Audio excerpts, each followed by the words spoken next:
Yeah. Okay. So thank you for coming to the session preview. It's titled Algorithmic Verification, but I think a better title would have been Algorithmic and Complexity Theoretic Aspects in Testing and Verification in General. Okay. So let's, without any further sort of time pass, let's just directly look at what are we talking about.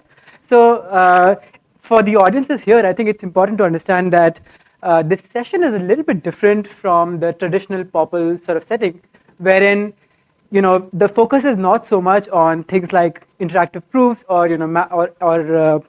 or sort of semi-automated verification, but something called completely automated verification, where when I say completely automated verification, I really mean that you don't even provide any kind of annotations like loop invariants, but completely sort of automatically infer these things for verification. Now, as you might imagine, that this problem of verification is undecidable in general. So, in general, of course, this problem cannot be solved. But hey, we are at POPL, and vendors' undecidability deter us. So this is what this session is about. And so the first thing that we should, I would like you to appreciate, is that when we're talking about program verification, there is a very sort of nice formulation that people, 50, 70 years ago, have come up with, which is this language-theoretic view of program verification.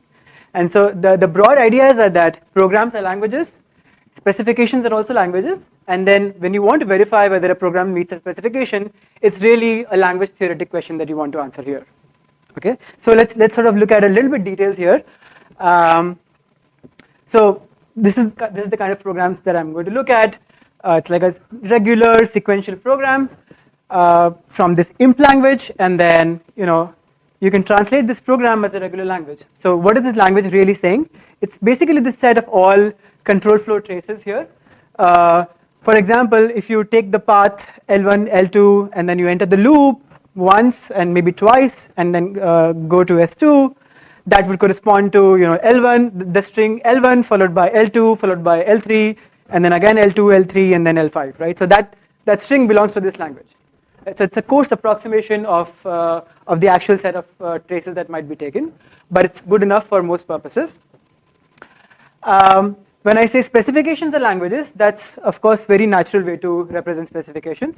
So you can say something like, I'm interested in checking whether the error location is never reached, right? So that would be the language this, wherein it's a set of all strings where you do not have the error location L7. Okay, so now we have both the programs and the specifications as language. And now if you really want to check whether the program P is safe, you really want to check whether the language of the program is a subset of the language given by the specifications. Okay, so that's a language theoretic question.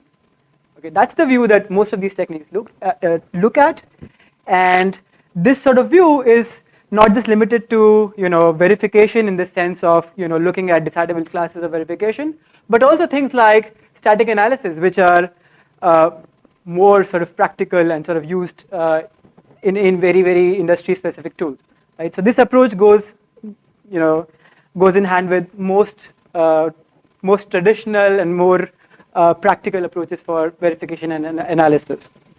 In fact, it goes all the way to testing and dynamic analysis, and no matter what technique you want to think about, it's probably some language theoretic question is underpinning that technique.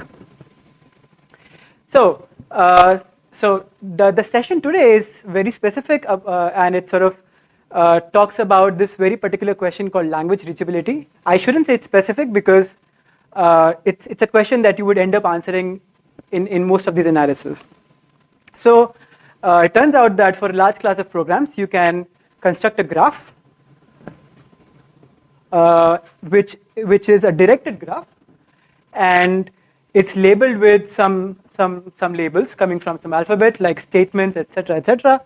And now, when you want to analyze such a program, the question that you want to ask is it the case that there is a path in the graph such that if you look at the labels on the path, you will get a string.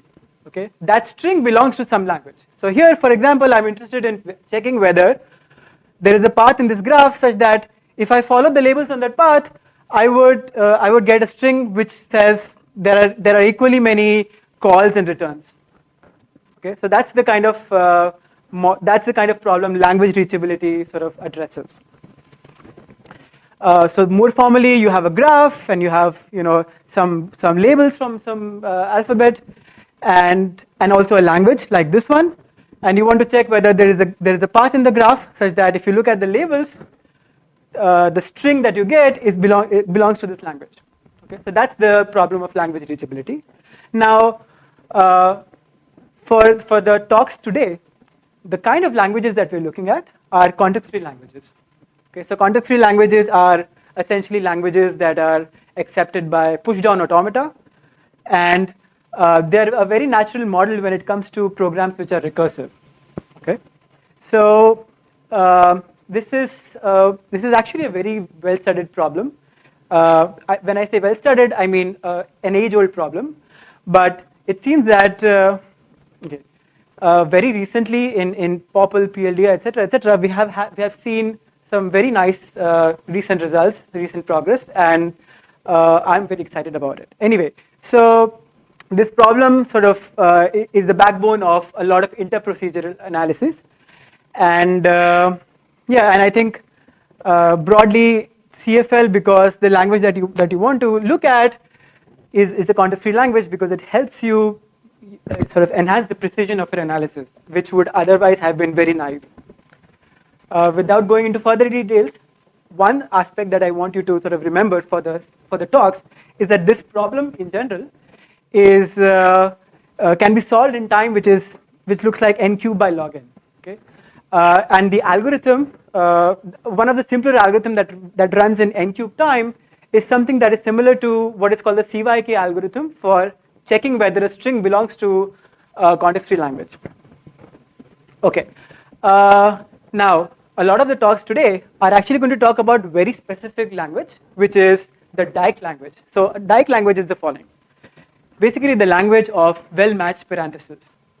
Okay, so you have k different kinds of parentheses, and that's the description of the Dyke language on k parentheses, and and such a language is of course a CFL, but it's not the most general form of CFLs.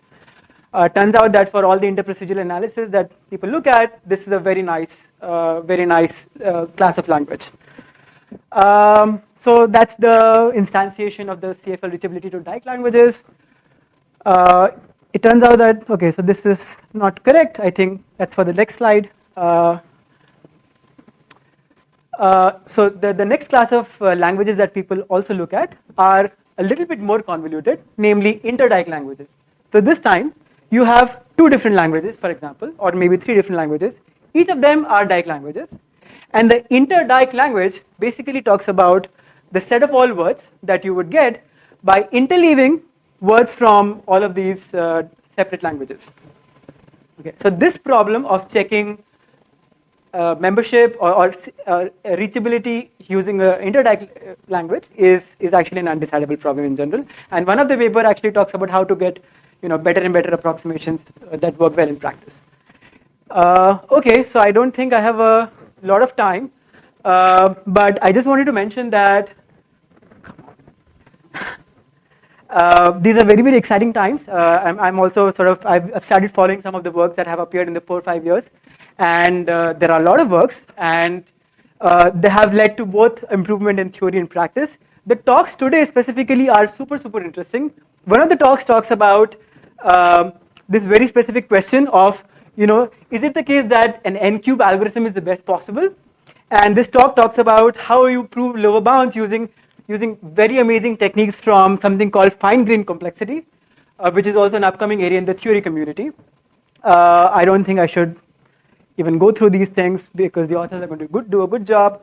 The second paper is about a more practical problem where they're trying to solve inter-Dyke reachability, but because it's undecidable in general, they sort of come up with an approximation, and the approximation sort of can be solved using an integer linear programming formulation. Okay. Moving on to the third paper, which is another fantastic paper. We're going to talk about the authors are going to talk about something called as context-bounded verification. So context-bounded verification is the following. So if you have a concurrent program, and if you want to check whether all the executions of the program satisfy some or belong to some language, that problem quickly becomes undecidable.